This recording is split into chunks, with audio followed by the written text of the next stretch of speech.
नमस्कार दोस्तों, मैं हूँ रचना और आप देख रहे हैं हमारा विशेष शो जिसका नाम है ज्ञान विज्ञान की बात रचना के साथ। दोस्तों, प्रकृति ने हमें क्या कुछ नहीं दिया। ये धरती दी, ये आसमान दिया, लेने के लिए सांसें दी और हमको पानी दिया। और इस धरती पर हम सिर्फ रहते नहीं हैं, यहाँ पर हम अपना भोजन उगाते हैं, औषधियाँ उगाते हैं। तो आज इस प्रकृति को मैं 2 पंक्तियाँ अपनी देना चाहूँगी। तो प्रस्तुत है 2 पंक्तियाँ। तेरी ही गोद में ए माँ, तेरी ही गोद में ए माँ मेरा संसार चलता है। तेरी ही गोद में ए माँ मेरा संसार चलता है। मेरे सर पे दुरकते हाथ, मेरे सर पे दुरकते हाथ, मेरा भाग्य जगता है। तेरी वाणी में करुणा है, तेरी वाणी में करुणा है, तेरी सांसों में आशीषें। तेरी वाणी में करुणा है, तेरी सांसों में आशीषें। तेरी ही प्रार्थना से मेरा ये घर बार चलता है। तो दोस्तों, इन पंक्तियों के साथ हम इस प्रोग्राम की शुरुआत करते हैं। दोस्तों, इस प्रकृति और ह्यूमन बीइंग, हमारे जो होमो सेपियंस हैं, इनके बीच में जो क्लोज रिश्ता है, जो बहुत ही गंभीर वार्तालाप होता है, जो हमारी आपस में संपर्क है, इसको हमारे जो पुरखे हैं उन्होंने बहुत ही करीबी से उसका अध्ययन किया था। और इस अध्ययन के बेसिस पे उन्होंने जो है हमारे लिए जीने के तरीके सिखाए थे। और जीने के वो तरीके वेदों में, पुराणों में, हमारे ग्रंथों में जो है वो समाहित हैं। और आज की भागदौड़ भरी दुनिया में हम ये जीने का तरीका जो है वो भूल गए हैं। और इन जीने के तरीकों को सिखाने के लिए आज हमारे साथ है आचार्य मनीष जी। सर, आपका बहुत बहुत स्वागत है हमारे प्रोग्राम में। तो इससे पहले कि हम इस प्रोग्राम में आगे बढ़े, हम देख लेते हैं मनीष जी पे एक खास रिपोर्ट। आयुर्वेद सिर्फ जड़ी बूटी या काढ़ा नहीं, बल्कि शरीर को खुद ठीक करने का एक संपूर्ण लाइफस्टाइल साइंस है। और इसी विज्ञान को आज के दौर का सबसे बड़ा मास मूवमेंट बना दिया है आचार्य मनीष ने। जीना सीखो अभियान के फाउंडर आचार्य मनीष आज किसी परिचय के मोहताज नहीं है। वो सिर्फ एक आयुर्वेद आचार्य नहीं, बल्कि एक फेमस मोटिवेशनल स्पीकर और हेल्थ एजुकेटर भी हैं। Diabetes, high blood pressure, thyroid, मोटापा, अस्थमा, एलर्जी, गठिया, पाचन संबंधी रोग, स्किन डिसीज समेत कई जीवन शैली से जुड़ी बीमारियों पर आयुर्वेदिक, प्राकृतिक, बिना दवाइयों की उपचार पद्धति पर काम करते हैं। आचार्य मनीष बीमारी को दबाने के बजाय बीमारी की जड़ पर काम करते हैं। आयुर्वेद, नेचुरोपैथी, पंचकर्म और आहार चिकित्सा का इस्तेमाल करके आचार्य मनीष ने लाखों लोगों की मदद की है। देश में स्वास्थ्य की नई अलख जगाने वाले आचार्य मनीष ने हिम्स अस्पताल की नींव रखी, जहां कैंसर, किडनी और लीवर जैसी क्रॉनिक बीमारियों का इलाज बिना किसी इन्वेजिव सर्जरी या हैवी केमिकल दवाओं से किया जाता है। आयुर्वेद को एक मॉडर्न लाइफस्टाइल साइंस बनाकर रेपुटेशन ग्लोबल फेम अवार्ड जीतने वाले और कई राज्यों के मुख्यमंत्रियों और राज्यपालों के से सम्मान पाने वाले सहारनपुर के इस युवा का सफर आज नए और आत्मनिर्भर भारत का सबसे बड़ा स्वास्थ्य आंदोलन बन चुका है। सर, आपका बहुत बहुत स्वागत है फिर से हमारे एपिसोड में। आपका भी बहुत बहुत धन्यवाद। और हमारे आज इस वेलनेस सेंटर की हॉस्पिटल के भाग्य उदय हो गया, आपके चरण पड़ गए। नहीं सर, ये हमारे एपिसोड का भाग्य है और हमारे चैनल का भाग्य है। और मेरा भी सौभाग्य है कि मुझे आज आपसे मिलने को मिला। आपकी रील्स, आपकी वीडियोस हम लोग सभी लोग देखते रहते हैं, इंस्टाग्राम पे, फेसबुक पे देखते रहते हैं। और आपसे मिलने की मुझे पूरा विश्वास है कि कितने हज़ारों लाखों ऐसे दर्शक होंगे जो आपसे मिलना चाहते हैं इन पर्सन। और अभी मैं आपके सेशन में थी तो वहाँ पे आपसे सिर्फ बात करके लोग कह रहे थे कि हमारी आधी बीमारी दूर हो गई। तो इतनी पॉजिटिविटी है आपकी पर्सनालिटी में कि लोग आपसे मिलकर ही जो है वो ठीक हो जाते हैं। ये सब भगवान का आशीर्वाद है। भगवान का आशीर्वाद है, उनकी ब्लेसिंग्स हैं। हमसे कुछ करवाना। बिल्कुल, बहुत सही बात आपने कही। सर, सबसे पहले मैं अपने जो गेस्ट होते हैं उनसे एक बात ज़रूर पूछती हूँ कि वो कहाँ से बिलोंग करते हैं, कहाँ उनका जन्म हुआ और कैसे जो उद्देश्य उन्होंने अचीव किया है वो कैसे उसकी शुरुआत हुई और कैसे मुकाम आपने पाया। तो मैं शॉर्ट में बता देता हूँ। मैं उत्तर प्रदेश सहारनपुर का निवासी हूँ, वहीं का रहने वाला हूँ, वहीं पैदा हुआ हूँ, वहीं पढ़ाई की है। जब 1987 में मैं 12 साल का था, मैं बहुत बीमार हो गया था। मतलब मुझे जॉन्डिस, कभी निमोनिया, कभी वायरल, कभी फीवर हो जाता था। बहुत ज़्यादा मेरी ज़िंदगी तकलीफ में गुजरी है। 8 साल मेरा एलोपैथी में इलाज चला, क्योंकि परिवार वालों को और कोई पैथी पता ही नहीं थी और वहीं इलाज कराते, लेकिन मैं कभी ठीक नहीं हुआ। इवन कि उसकी वजह से मुझे बहुत दिक्कतें आई। लास्ट में मैं इतना परेशान हो गया, मेरा वजन भी घट के 31 किलो रह गया था। मैं इतना परेशान हो गया, ग्रेजुएशन कंप्लीट हुई, मुझे लगा मेरी जिंदगी में कुछ नहीं है, तो मैंने आत्महत्या करने का निर्णय लिया। मतलब मैंने 3 तरीके अपनाए, लेकिन फाइनल तरीका मैंने ट्रेन की पटरी वाला सोचा कि इसमें एक सेकंड में मौत हो जाती है, क्योंकि छत से कूदूंगा बच गया तो विकलांग हो जाऊंगा। जी जी। अगर मैं गंगा में कूदा कोई बचा लेगा। तो मैंने ट्रेन की पटरी पे लेटना डिसाइड किया जी। 95 अप्रैल का महीना था जी। शाम का 8:30 का वक्त था। मैं लक्सर एक जगह है हरिद्वार के पास, वहां जाके ट्रेन की पटरी पे जाके लेट गया। सामने से ट्रेन आ रही थी। Oh my God. और आंख बंद कर ली कि बस अब आ गई। एकदम किसी ने मेरे कंधे पे हाथ लगाया जी। मैं भी हैरान हो गया।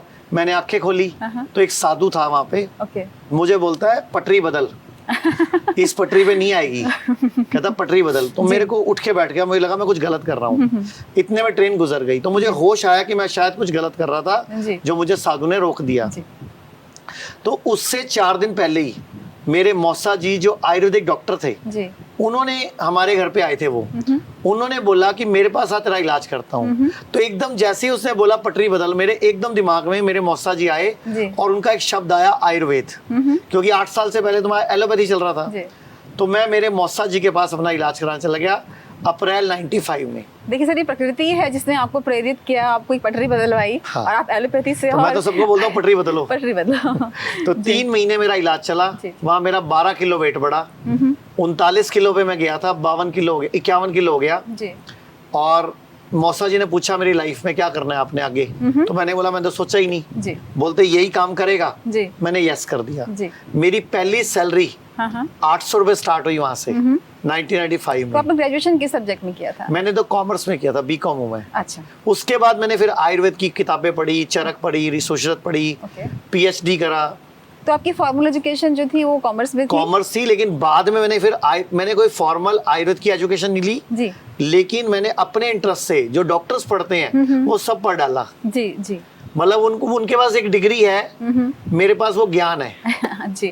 तो इसकी संकल्पना आपके मन में कैसे आई कि आप आपके देश में कितने 138 सेंटर अभी 120 इंडिया में है जी। और 4 इंडिया से बाहर है, 124 कैसे आपके दिमाग में विचार आया और कैसे एक एक सेंटर बनता गया और इसकी सफलता आगे बढ़ती चली गई? तो जब 95 में मौसा जी के पास 3 महीने लगाए तो 3 साल में मौसा जी के पास ही रहा। उनसे ही काम सीखा, वहीं चरक पढ़ी, सुशरत पढ़ी। वो मुझे पढ़ाते भी थे, सिखाते भी थे और प्रैक्टिकल भी कराते थे। और 2-3 डॉक्टर्स थे मेरे मौसा जी के पास जो काम करते थे, वो भी मुझे साथ में बिठाते थे अपनी प्रैक्टिस के टाइम पे। तो मैं जड़ी बूटियों की नॉलेज होती गई, गिलोय क्या करती है, हल्दी क्या करती है, काली मिर्च क्या करती है, अश्वगंधा क्या करता है, तो पता लगता गया। तो 1998 में मैंने योगा एक सेंटर शुरू किया अबोहर पंजाब में। एक कंट्री क्लब नाम की जगह थी, वो मैंने रेंट पे ली। तो 98 में एक स्विमिंग पूल और एक योगा सेंटर मैंने शुरू किया। और मेरे पास पैसे नहीं थे।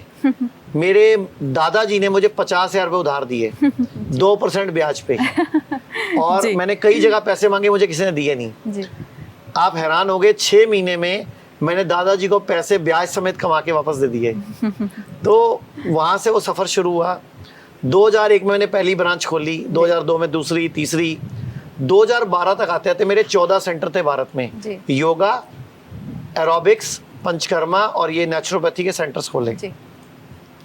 2012 में मेरी वाइफ मुझे चंडीगढ़ ले आई कि मैं दिल्ली जाना चाहता था, मुंबई जाना चाहता था, बड़े शहर। मेरा एक ही मकसद था, मैं ज्यादा लोगों की मदद करूं, ज्यादा लोगों के काम आऊं। तो वाइफ बोलती चंडीगढ़ से भी हो जाएगी। तो मैं 2012 में चंडीगढ़ आया, पहली क्लिनिक खोली। पहली क्लिनिक मैंने 2012 में खोली। उससे पहले सेंटर्स थे योगा के साथ। उसके बाद 2019 तक आते आते हमारी 85 क्लिनिक हो गए थे जी। 2020 में कोरोना आ गया। तो ऐसी वो कौन सी आपको लगता है कि क्वालिटी है आपकी एजुकेशन में या कहो कि टीचिंग में या आपकी पर्सनालिटी में जो पेशेंट को आपके पर भरोसा करने के लिए मजबूर कर देती है कि नहीं यहाँ मैं ठीक हो जाऊंगा? एक्चुअल में मैं कुछ भी बेचना नहीं चाहता। मैं चाहता हूँ आप पहले विश्वास करो आप ठीक हो सकते हो, और आप मुझ पे मत विश्वास करो, आप भगवान पे तो कर सकते हो ना कि अगर भगवान ने मुझे आपसे मिलवाया तो ये प्रकृति का ही चमत्कार होगा।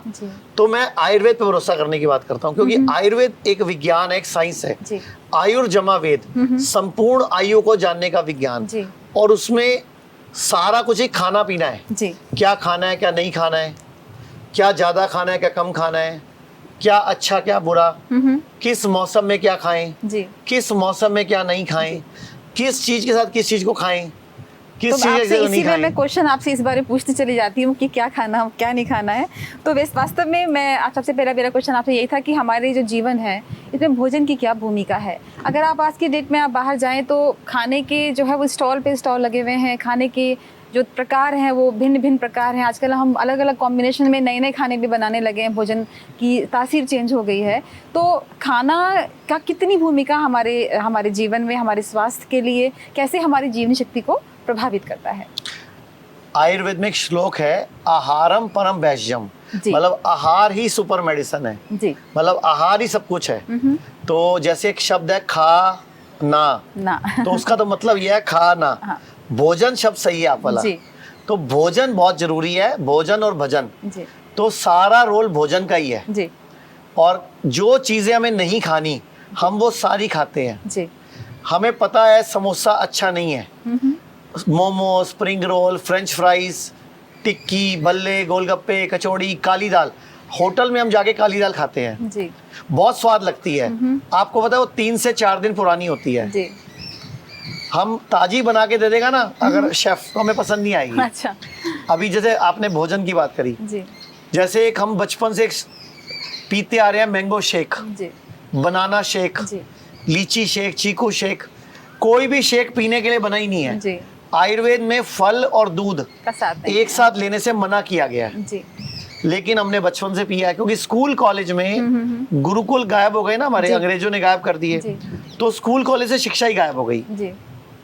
तो अगर आपको मैंगो शेक पीना है तो आम लो, साथ में नारियल का दूध लो। हाँ, कोई भी बादाम का दूध लो, प्लांट बेस्ड मिल्क, मूंगफली का दूध लो, बिल्कुल सही, मिलेट्स का दूध लो। हाँ, मतलब प्लांट को प्लांट के साथ मिलाइए, प्लांट को आप दूध के साथ मत मिलाइए। That is the key. बिल्कुल। ओके, तो जैसे कि अगर हम खाने की ही बात करें तो दिन में आपके हिसाब से कितनी बार खाना खाना चाहिए, भोजन करना चाहिए?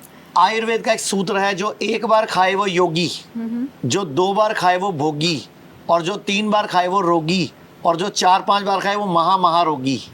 तो जैसे कि आजकल डायबिटीज़ के मरीज को कहा जाता है कि आप जो है 2-2 घंटे के अंदर आप थोड़ा थोड़ा कुछ खाते रहिए ताकि ग्लूकोज लेवल नीचे ना जाए, तो उसके बारे में आप क्या कहेंगे? क्या उसको हम खाना मानेंगे? जैसे मान लीजिए सुबह हमने नाश्ता किया और मैंने सपोज 11 बजे थोड़े नट्स ले लिए, तो क्या आप उस नट्स को भोजन कहेंगे या फिर उसको भोजन की श्रेणी में नहीं शामिल करेंगे? पहली बात तो जो डायबिटीज है वो कोई बीमारी नहीं है जी।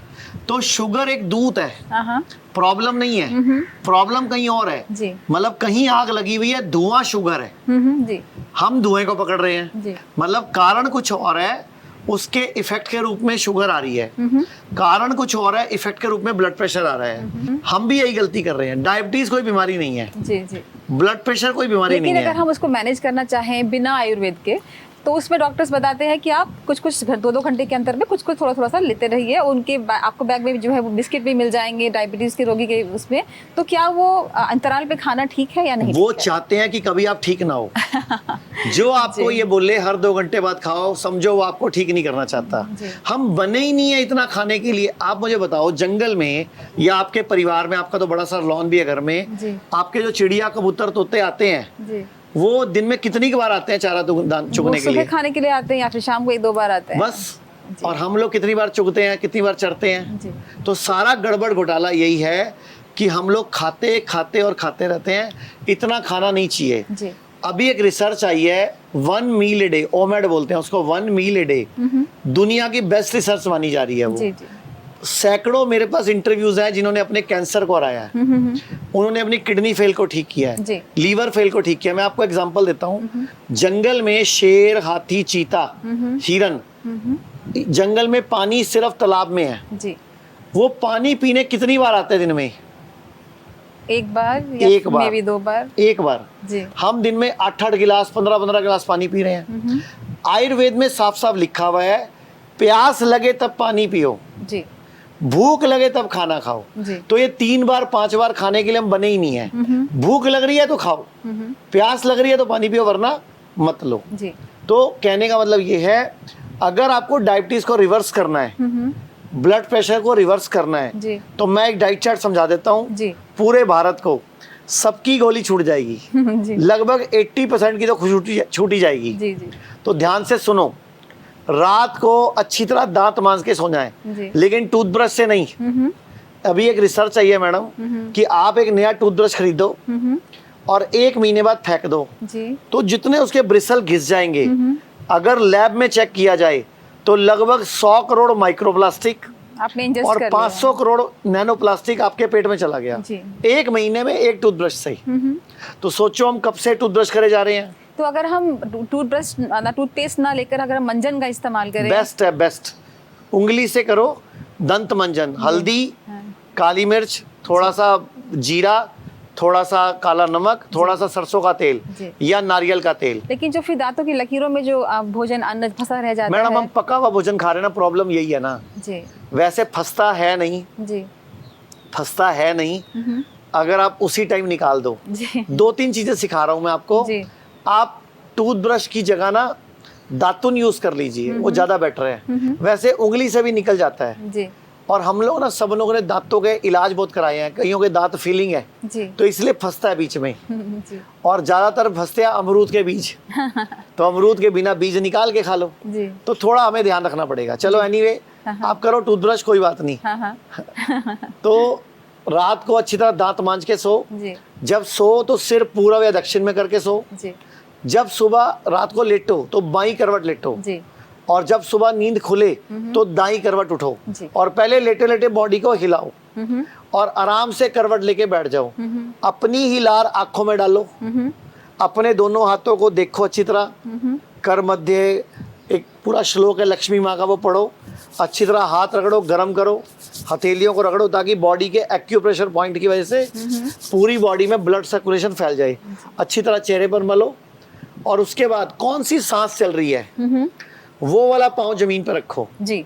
मतलब ऐसे ही नहीं उठना, हमारी दोनों में से एक सांस चल रही है, जो सांस चल रही है वो वाला पाँव रखो। राइट चल रही है तो राइट, लेफ्ट चल रही है तो लेफ्ट।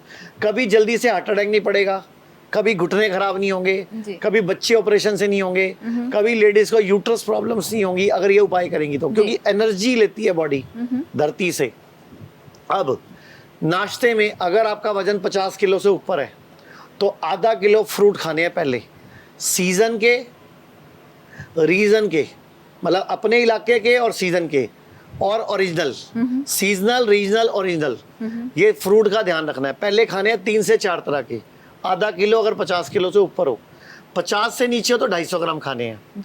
उसके ऊपर से जो मर्जी खाओ, रोटी, चावल, खिचड़ी, दलिया, स्प्राउट, इडली, ढोकला, जो खाना है खाओ। इससे पहले एक हमारे यहाँ एक और कहावत है और आई थिंक आयुर्वेद में भी है कि आपको निन्ने मुंह पानी पीना है, मतलब आप बिना ब्रश करे पानी को पी लिए, तो इससे भी कुछ हमारे गट का और बहुत बढ़िया। सुबह सुबह उठते ही उकड़ू बैठ के, जब आप बिस्तर से नीचे आ जाओ तो उकड़ू बैठ के 1 कप गरम गरम पानी पियो, गरम गरम, और उसमें तुलसी, इलायची, नीम, लौंग, सौंफ, इस तरह की चीजों पाल लो, मतलब हर्बल टी पी लो, लेकिन वो डिप डिप वाली नहीं क्योंकि डिप डिप वाली में भी प्रॉब्लम है। एक डिप में साइंस कहती है, ICMR की वेबसाइट कहती है 11 करोड़ माइक्रोप्लास्टिक काउंट किया गया, 11 करोड़, और 100 करोड़ नैनो प्लास्टिक। आजकल लोग कपड़े के बैग्स भी बनाने लगे हैं चाय में। मैं तो बोलता हूँ वो सिंपल उबाल के छान के पी लो, बिल्कुल ज्यादा बढ़िया है। और प्लास्टिक की छन्नी यूज नहीं करनी क्योंकि वो भी प्रॉब्लम है। उसमें भी माइक्रो प्लास्टिक आएगा। आपने याद है बीच में प्लास्टिक की छन्नी आ गई थी, तो लोहे की चलनी यूज करनी है। अभी भी चल रही है, खूब धड़ल्ले चल रही है। लोहे की चलनी आनी है, लोहे की यूज करो। लोहे की, अब स्टील की जो भी है, बिल्कुल स्टील की। तो हमने नाश्ता कर लिया, फ्रूट खा लिए, फिर हमने नाश्ता खा लिया, चीला वीला खा लिया। अब चिल्ला खाओ, चिवड़ा खाओ, दलिया खाओ, स्प्राउट्स खाओ, चावल खाओ, खिचड़ी खाओ, जो मर्जी खाओ, चपाती खाओ। आधा किलो फल खाने के बाद भूख लगेगी नहीं?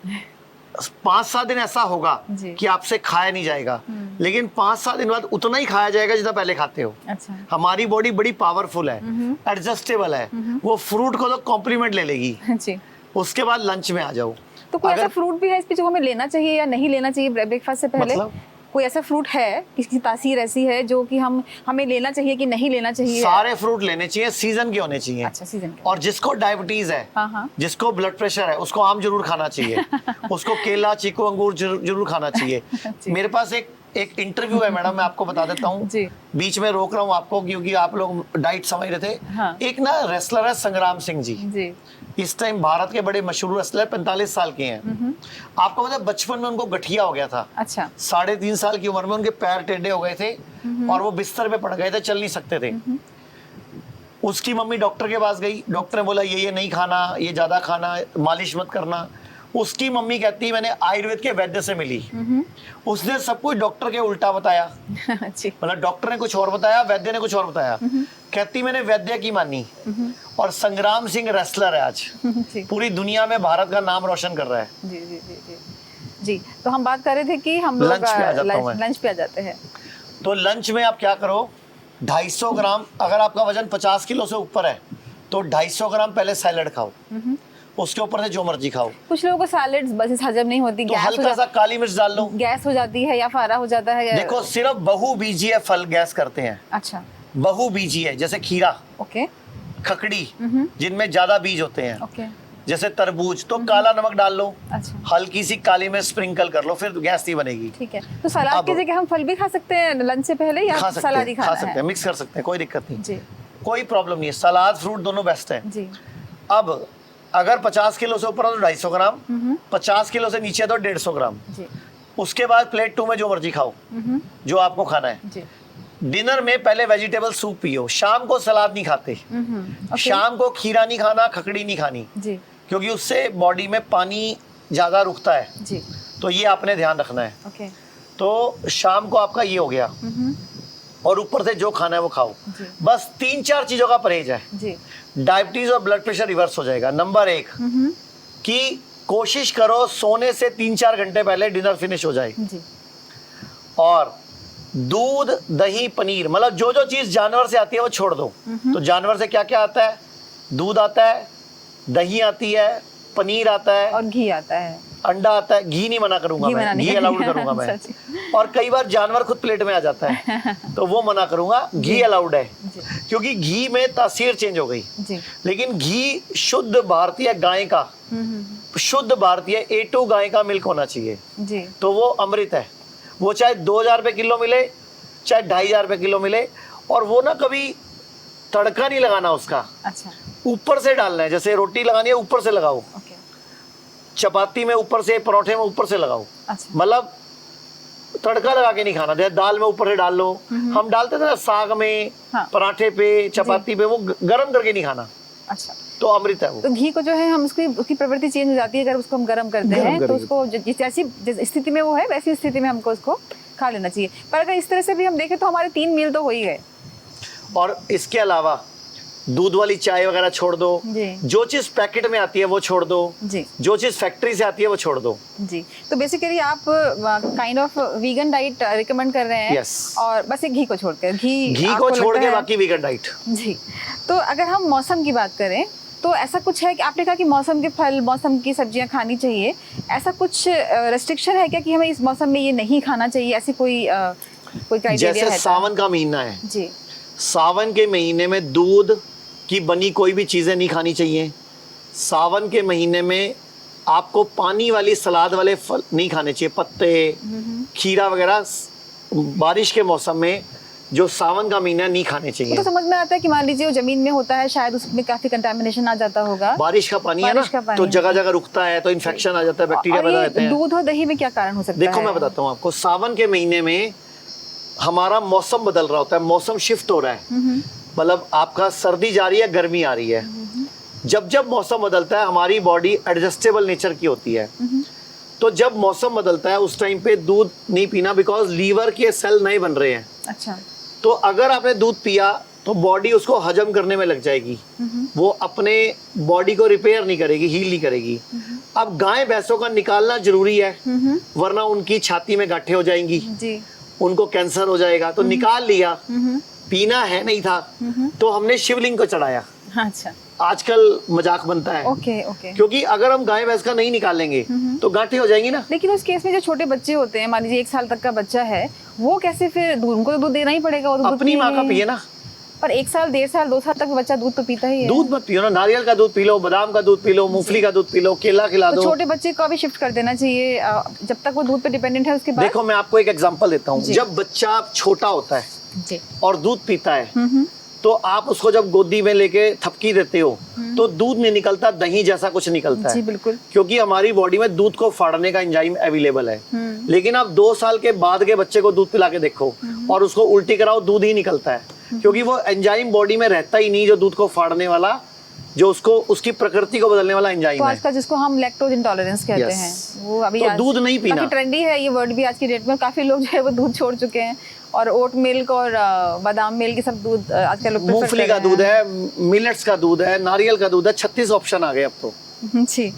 लेकिन ये दूध मार्केट में मिलते हैं, इनमें अक्सर प्रिजर्वेटिव्स होते हैं, इनके बारे में आप क्या बताएंगे? जहर बिक रहा है बाजार में। तो फिर कैसे दूध पिया जाए? ये जो प्लांट बेस्ड मिल्क है ये कैसे बनाया जाएगा? प्लांट बेस्ड मिल्क तो खुद बना हुआ, खुद बनाना है। आप नारियल लो थोड़ा सा, उसको पानी के साथ मिक्सी में ग्राइंड करो, कपड़े से निचोड़ लो, फिर जो बच गया गुद्दा उसको पानी में लाके फिर दोबारा ग्राइंड करो, कपड़े में निचोड़ लो, निकल गया दूध।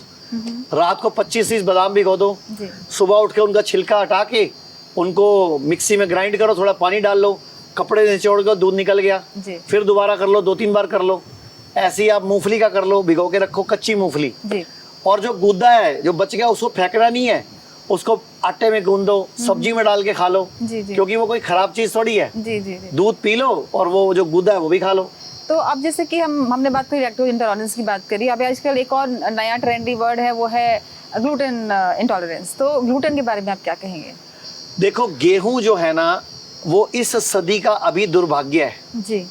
हम पूरा साल गेहूं खाने के लिए नहीं बने जी। आप याद करो जब हम छोटे थे हम कभी गेहूं खाते थे, कभी चावल, कभी बाजरा, सर्दियों में हम लोग अक्सर कभी रागी, अनाज खाते कभी थे। सरसों जी। हम लोग मतलब अनाज बदल बदल के खा, कभी रागी, कभी स्वांग के चावल, हम बदलते थे अनाज को।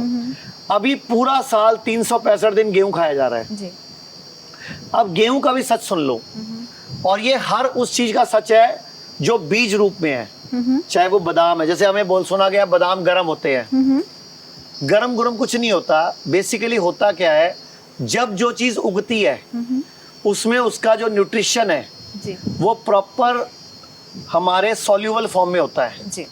हमने उसको इस्तेमाल नहीं किया, प्रकृति ने कहा कि अभी यूज नहीं कर रहे हैं, तो वो जो उसके अंदर का न्यूक्लियस है, न्यूट्रिशन है, वो उसको कंप्रेस फॉर्म में कर देती है, सॉल्यूबल से कंप्रेस। अब उसको कोई जानवर ना खाए, उसके ऊपर एंटी न्यूट्रिएंट की लेयर चढ़ा देती है, बिल्कुल सेव करने के लिए। तो वो गेहूं भी बीज है जी। बादाम भी बीज है, अखरोट भी बीज है, चावल भी एक तरह का बीज है, दालें भी बीज है, तो सब चीजें बीज हैं।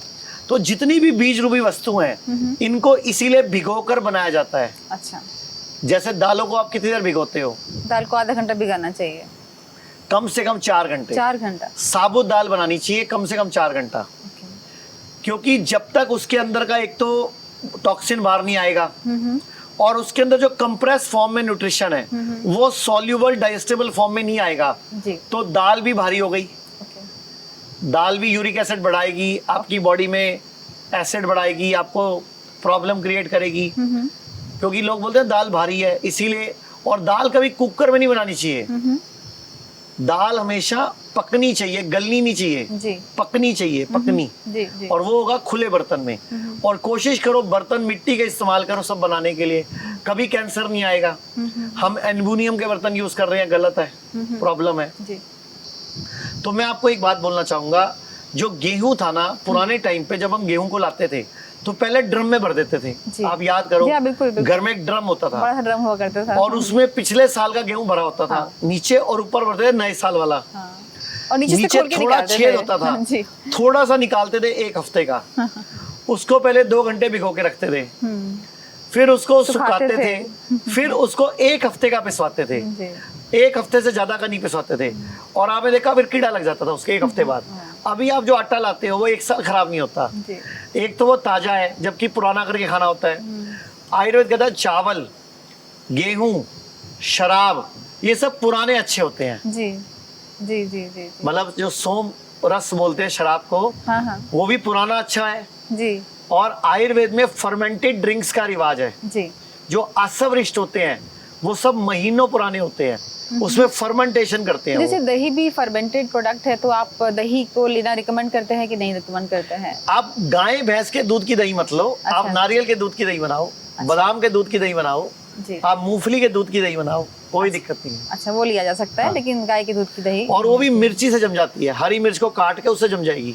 जैसे कि हमारे साउथ इंडिया में जो है दही का बहुत ज़्यादा यूज़ होता है, वो छाछ के बिना वो खाना नहीं खाते, या कर्ड राइस वो बहुत ज़्यादा खाते हैं, तो उसके बारे में आप क्या कहेंगे? अगर आप छाछ पीना चाहते हो तो छाछ फिर बेहतर है दही के मुकाबले। जैसे वहाँ पे ट्रेडिशन ही है कि लोग दही चावल खाते हैं साउथ में। देखो मैम, मुझे दूध से प्रॉब्लम नहीं है, तो आप भी सुन लीजिए, दर्शक भी सुन लें जी। 5 शर्तें हैं मेरी, मैं दूध को अमृत कहूंगा। नंबर 1, गाय की पीठ पर कुबड़ होना चाहिए, यानी कि भारतीय गाय होनी चाहिए। नंबर 2, रोज 3 से 5 किलोमीटर जंगल में गायें जड़ी बूटियां खाने जानी चाहिए। नंबर 3, गाय के बच्चा नेचुरल पैदा होना चाहिए, बैल के मिलन से, आर्टिफिशियल इंसेमिनेशन और इंजेक्शन से नहीं होना चाहिए। नंबर 4, गाय को एंटीबायोटिक, एंटीवायरल और हार्मोन्स के और दूध बढ़ाने के इंजेक्शन नहीं लगे होने चाहिए। नंबर 5, गाय के चारे में स्प्रे नहीं होना चाहिए। तो गाय का दूध अमृत है। अब ये 5 शर्तें पूरी हो रही हैं क्या? जी नहीं हो रही है, कहीं कोई भी नहीं पूरी हो रही है। अब एक और बात पे आते हैं, गाय हमारी माता है, अकल बड़ी के भैंस, गई भैंस पानी में, काला अक्षर भैंस बराबर, जिसकी लाठी उसकी भैंस, भैंस के आगे बीन बजाना। तो सारी कहावतें भैंस पे क्यों है, गाय पे की है माँ?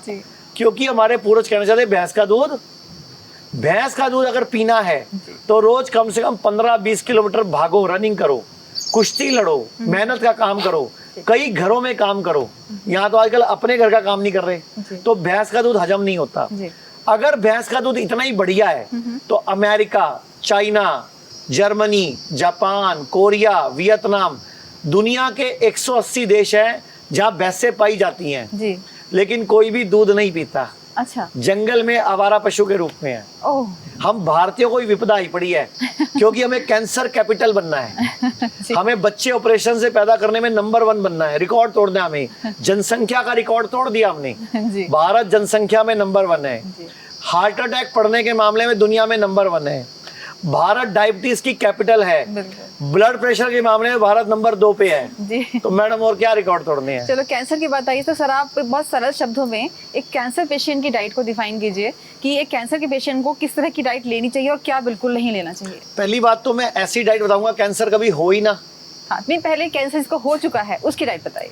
पहली बात तो अब ये नहीं पता वो असली वाला कैंसर था कि और कौन सा कैंसर था। असली वाला कैंसर था, वो भी कंफ्यूजन है। असली वाला उसको खुद था कि वो उसको टेस्टों के बाद बन गया। चलिए, कैंसर किसी को असली वाला है, आपने डायग्नोज किया है कि इसको कैंसर है, और फिर आप उसकी डाइट बताइए। तो कैंसर होता क्या है पहले ये समझ लीजिए, तो दुनिया को समझ आ जाएगा इजीली। कैंसर कोई बाहर से कोई बैक्टीरिया वायरस नहीं है, कहीं से आता नहीं है। हमारा अपना ही बॉडी का सेल इन्फ्लामेशन, स्ट्रेस और कंटिन्यू किसी दबाव की वजह से या किसी केमिकल के साइड इफेक्ट की वजह से कैंसर सेल में कन्वर्ट हो जाता है। जैसे वीरप्पन नाम का एक कुख्यात उग्रवादी था, वो था तो एक आम इंसान, लेकिन बाद में डाकू बन गया।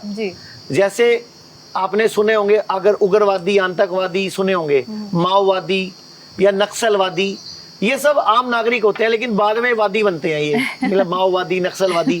तो ऐसे हमारा अपना सेल परेशान होने की वजह से कैंसर सेल बनता है।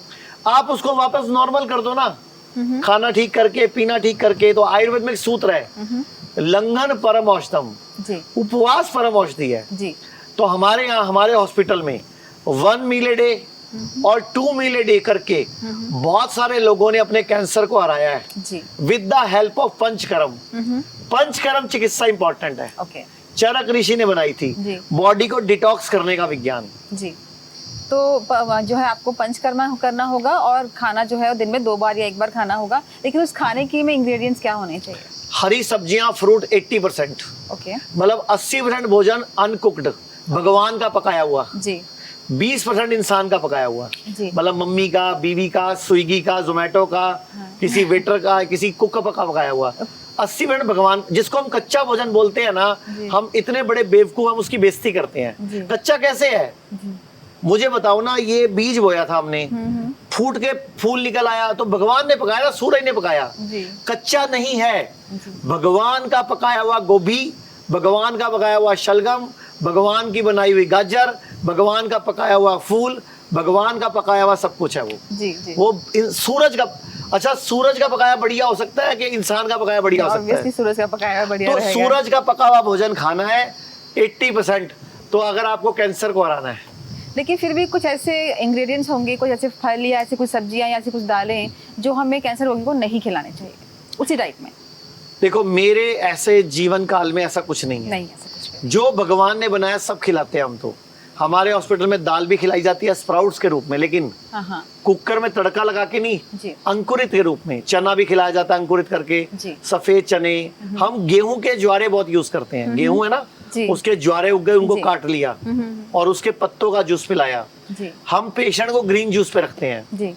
मैंने अभी एक उपाय बताया था, ये भारत की हर महिला को साल में 2-3 बार करना चाहिए। इस जन्म में मुझे विश्वास है, एज पर माई ओपिनियन, क्योंकि चैनल पे बोल रहा हूँ ना, तो चैनल वरना वो आपको ब्रॉडकास्ट का वो आ जाता है, तो चैनल पे बोल रहा हूँ। इसलिए मेरे ओपिनियन में अगर भारत की हर महिला साल में 4 बार ये उपाय करे, इस जन्म में फाइब्राइड नहीं हो सकता, सिस्ट नहीं बनेगी, ट्यूमर नहीं बनेगा, रसौली नहीं बनेगी, बच्चेदानी नहीं कटवानी पड़ेगी, गॉल ब्लैडर नहीं कटवाना पड़ेगा। मुझे लगता है ऐसा, ठीक है। मैं बार बार कवर कर रहा हूँ ताकि आपको कटना लगाना पड़े।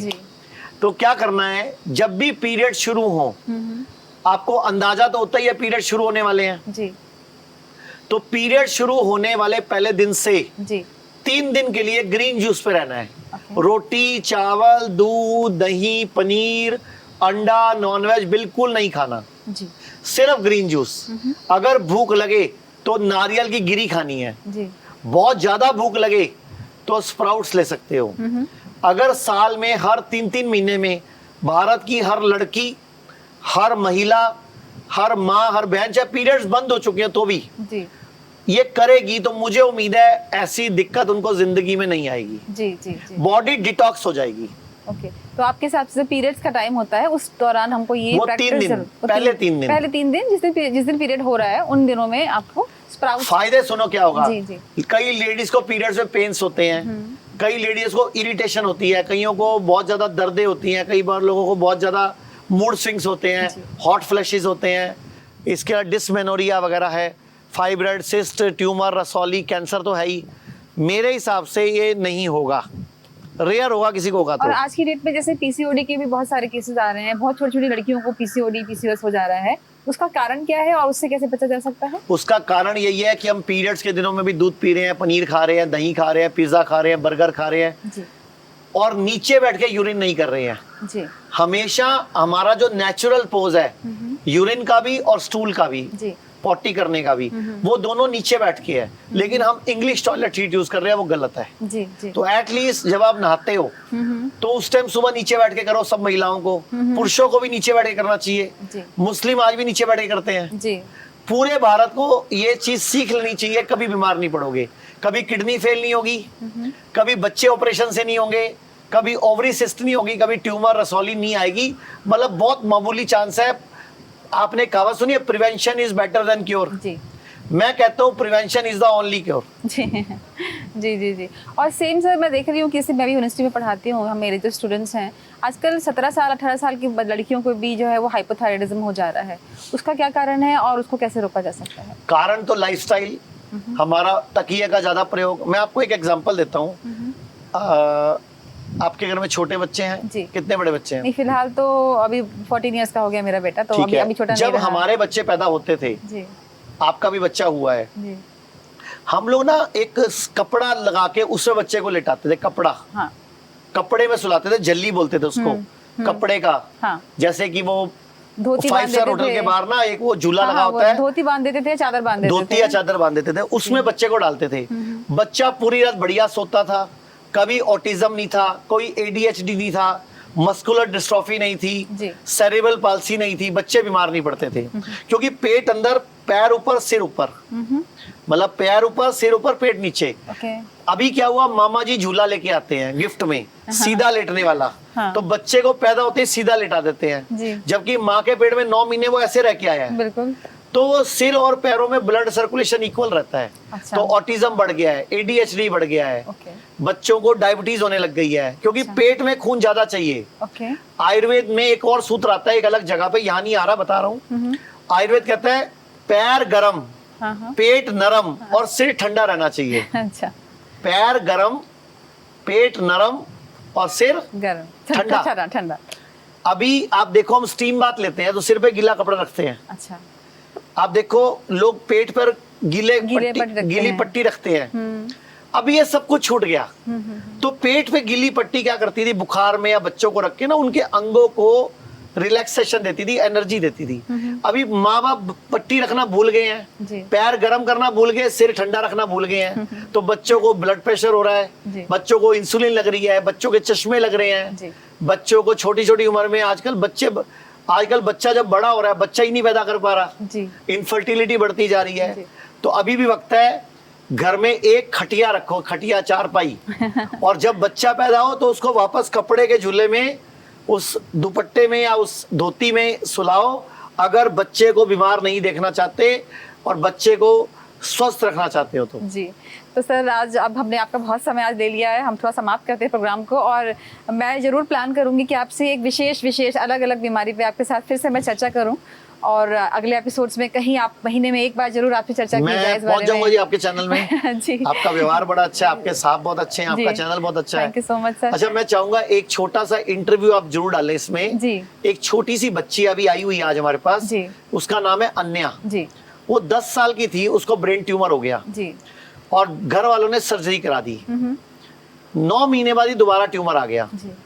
और माँ बाप जो दोबारा डॉक्टर के पास गए तो डॉक्टर ने बोला कि विकलांग हो सकती है, पैरालिसिस हो सकता है, तो वो डर गए और वो आयुर्वेद में आ गए। और यहाँ 21 दिन में यहाँ एडमिट रही है, और 4 महीने हमने जड़ी बूटियों का काढ़े वाड़े दिए हैं, दवाइयाँ दी हैं। अभी ट्यूमर गायब हो गया। अच्छा, बच्ची ठीक हो गई जी। दिन में 15-15 बार चक्कर आते थे। तो मैं चाहूंगा उस बिटिया की क्लिप आप अपने साथ खड़े होके छोटी सी एक जरूर रिकॉर्ड करें, और वो बच्ची ही बोलेगी आपके वीडियो में कि चिप्स नहीं खाने, कोल्ड ड्रिंक नहीं लेनी। और अच्छा, एक और बात, जब वो हॉस्पिटल में एडमिट थी तो उन्होंने पूछा डॉक्टर को क्या खाना है, वहाँ उसको tandoori chicken, butter chicken, chow mein, Maggi मिली है, डब्बे वाला जूस मिला है। तो मैं पूरे देश के डॉक्टरों से भी, भारत की हर राज्य सरकार, केंद्र सरकार से अपील करूंगा कि ये मिलावटी फोन, अभी मुर्गे कहाँ से प्योर आ रहे हैं, उनको इंजेक्शन लगा के बड़ा कर रहे हैं, दूध नकली आ रहा है, एंटीबायोटिक्स बहुत दिए जाते हैं, डब्बे वाला जूस पिला रहे हो, और बच्ची को दोबारा ट्यूमर आ गया जी। और मैं गारंटी देता हूँ इस जन्म में दोबारा नहीं आएगा, क्योंकि अब वो अच्छी डाइट खा रही है जी। तो वो आप प्लीज वो क्लिप आप अपने दर्शकों के लिए अपने सोशल मीडिया पेजेस पे और अपने मेन पेज पे दिखाओ, ताकि लोगों को समझ तो आए कि आयुर्वेद में पहले आना होता है। अभी क्या है, लोग लास्ट में आयुर्वेद में आते हैं। अच्छा, हमारे पास ना पैसे खत्म करके लुट गए, पिट गए, इधर गाल का नया टुकड़ा लगा के, नाक में पाइप डलवा के, एक साइड के ब्रेस्ट कटवा के, किडनी ट्रांसप्लांट करा के आते हैं, जबकि बाद में आते हैं, पहले आना होता है। जी जी जी जी। हमारे साथ एक आज बहुत ही एक प्यारी सी बच्ची हमारे साथ मौजूद है। बेटा, आपका क्या नाम है? आन्या। आन्या, ओके आन्या, आप कौन सी क्लास में पढ़ते हो? 6th क्लास में पढ़ते हो। तो छुट्टियों में आप यहाँ पे आए हुए हो आज? ओके, तो आन्या आप बताओगे कि कैसे आपने फाइट किया अपनी बीमारी से? आपको क्या हुआ था? ब्रेन ट्यूमर हुआ था आपको? ओह माय गॉड, कितने साल पहले की बात है ये? 1 साल 2024 में हुआ था। अच्छा, फिर आपने फिर जब आपको ब्रेन ट्यूमर डिटेक्ट हुआ तो फिर आपने क्या इलाज कराया उसका? पहले ऑपरेशन हुआ था, उसके बाद रेडियोथेरेपी हुई थी। ओके, सर्जरी हुई थी और रेडियोथेरेपी हुई थी। अच्छा, और आपकी मम्मी ने मुझे बताया कि वापस से फिर ट्यूमर वापस से आ गया था, और फिर डॉक्टर्स ने क्या कहा, वापस सर्जरी करनी पड़ेगी। ओके, तो वापस सर्जरी करने में कुछ खतरा रहा होगा शायद ना, तो फिर आपने सर के पास आना, मनीष जी के पास में आना, आपने सोचा कि आप यहाँ पे इलाज कराओगे। अब कैसा लग रहा है? अच्छा लग रहा है। अच्छा, क्या क्या इलाज करते हैं, कैसे इलाज करते हैं मनीष जी आपका, आचार्य जी? कैसे इलाज होता है? आप कुछ दवाइयाँ खाते हो, कुछ काढ़े पीते हो, कैसे आपका इलाज होता है? दवाई और काढ़ा। काढ़े होते हैं क्या? काढ़े पी लेते हो आप? आप तो बहुत फाइटर हो, बहुत बड़े फाइटर हो। तो कितने दिन से आप यहाँ पर हो बेटा? अभी तो हम लोग आज ही आए हैं। आज ही आए हो? अच्छा, पहले आई हूँ। इससे पहले आप आए थे ना? कितने दिन रुके थे यहाँ पे? 21 डेज। मम्मा के साथ आप रुके थे। और हेल्दी डाइट खाते हो यहाँ पे? एक्सरसाइज भी करते हो? नहीं, कम करते हो। योगा करते हो? मालिश वालिश होती है आपकी यहाँ पे बहुत सारी? तेल वेल लगता है बालों में? और काढ़े पीते हो और बाकी हेल्दी डाइट खाते हो। अच्छा, ये बताओ कि जैसे आप अकेले नहीं हो, हमारे भारत में कई बहुत सारे छोटे बच्चों को ब्रेन ट्यूमर हो जाता है। आप उनसे कुछ कहना चाहोगे, कुछ बताना चाहोगे कि कैसे खाना खाना चाहिए, क्या नहीं खाना चाहिए? चिप्स नहीं खाने चाहिए। चिप्स नहीं खाने चाहिए, और क्या नहीं पीना चाहिए? जूस, वो पैकेट फूड, सारा पैकेज फूड जितना भी होता है वो नहीं खाना चाहिए। और चिकन भी नहीं खाना चाहिए। और कोल्ड ड्रिंक्स भी नहीं पीनी चाहिए, या पीने चाहिए? नहीं, कोल्ड ड्रिंक भी नहीं पीना चाहिए। तो आपके हिसाब से मार्केट में जो भी चीज़ पैकेट के अंदर बंद आती है, चाहे खाने वाली हो चाहे पीने वाली हो, वो नहीं लेना चाहिए। तो घर का खाना खाना चाहिए, है ना? और आपको क्या अच्छा लगता है यहाँ पे आश्रम में? क्या अच्छा लगता है आपको? यहाँ पे रहना कैसे अच्छा लगता है? क्या क्या करते हो आप यहाँ पर? तो मैं मसाज होती है और मसाज होती है, और आपका ट्रीटमेंट होता है, आप काढ़े वगैरह पीते हो। ठीक है, तो आप यहाँ पे हैप्पी हो? आपका MRI हुआ दोबारा से? अभी है ब्रेन ट्यूमर या ठीक हो गया? अभी 40% है। 40% बचा है, 60% ठीक हो गया। बहुत अच्छा। तो अभी आप कितने दिन रहने वाले हो यहाँ पे? अभी हम लोग शायद से पता नहीं, अभी मुझसे ज़्यादा तो। अच्छा, कोई बात नहीं, ठीक है बेटा, thank you so much, thank you. तो दर्शकों, यहाँ हम अपने प्रोग्राम को समाप्त करते हैं।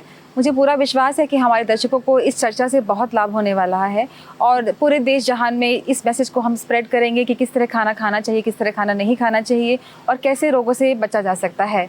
तो मैं समाप्त करती हूँ इस प्रोग्राम को। आपका बहुत बहुत धन्यवाद कि आपने हमारे प्रोग्राम को समय दिया।